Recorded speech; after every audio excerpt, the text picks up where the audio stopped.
Most project managers think they manage risk. They don't. They manage paperwork. One of these 5 mistakes is silently killing your project right now, and you won't guess which one. The client demo was in 3 days. The integration had just broken completely. And Priya's entire team was staring at a risk no one had written down. She had 14 years in project management. But that morning, she learned something painful. The risks that kill projects are never the ones you plan for.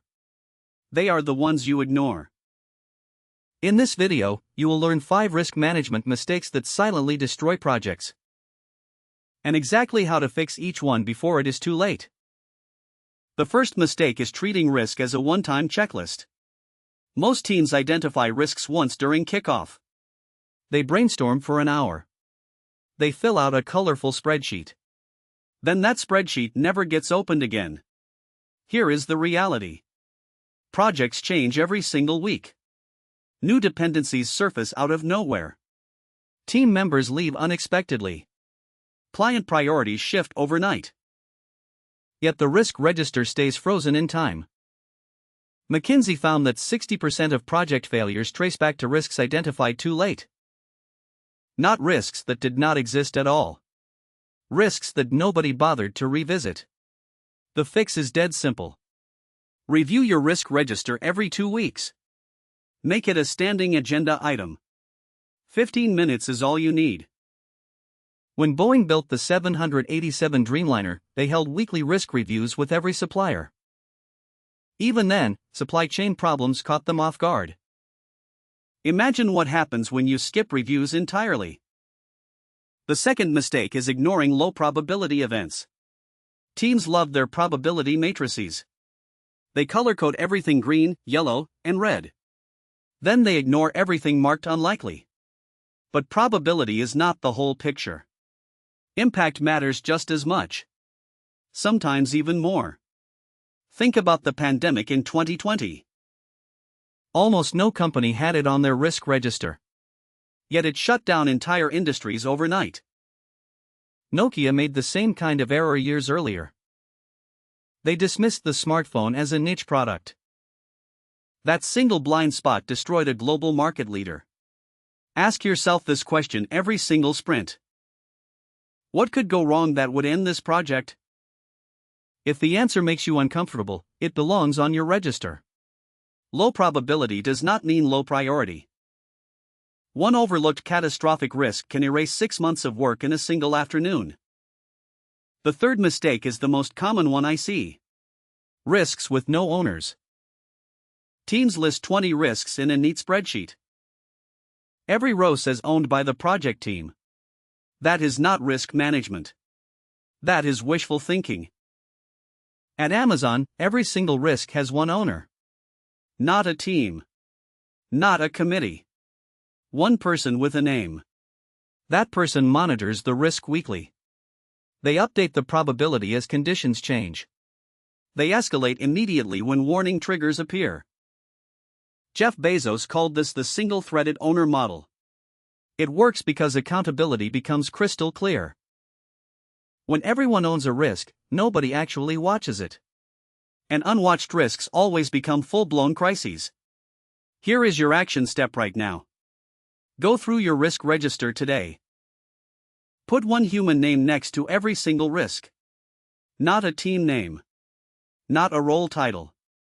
A person. The fourth mistake trips up even experienced managers. They confuse risks with issues.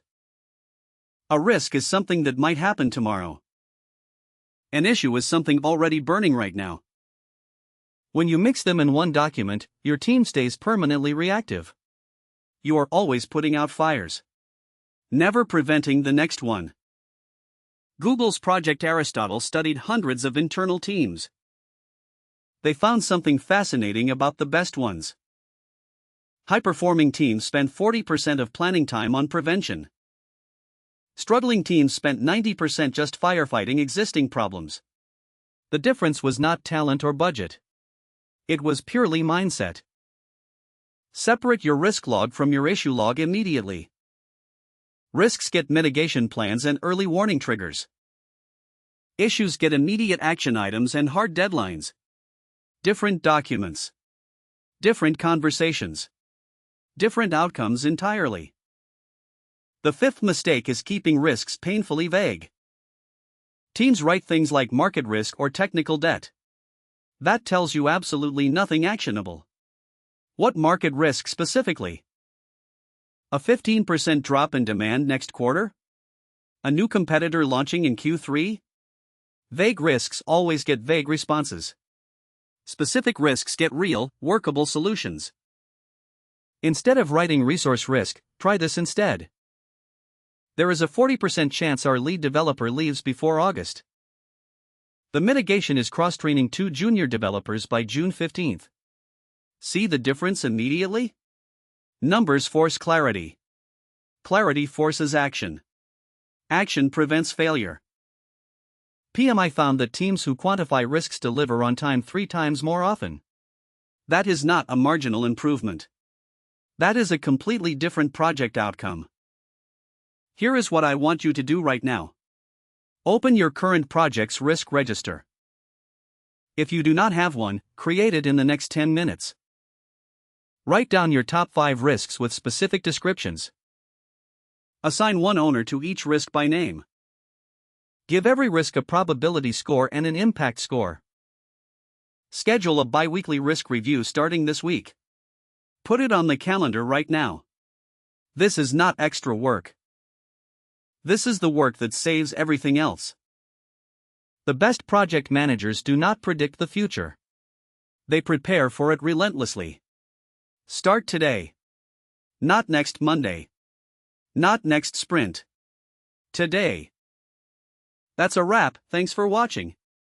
If this gave you one idea you can use today, hit like and subscribe. See you in the next one.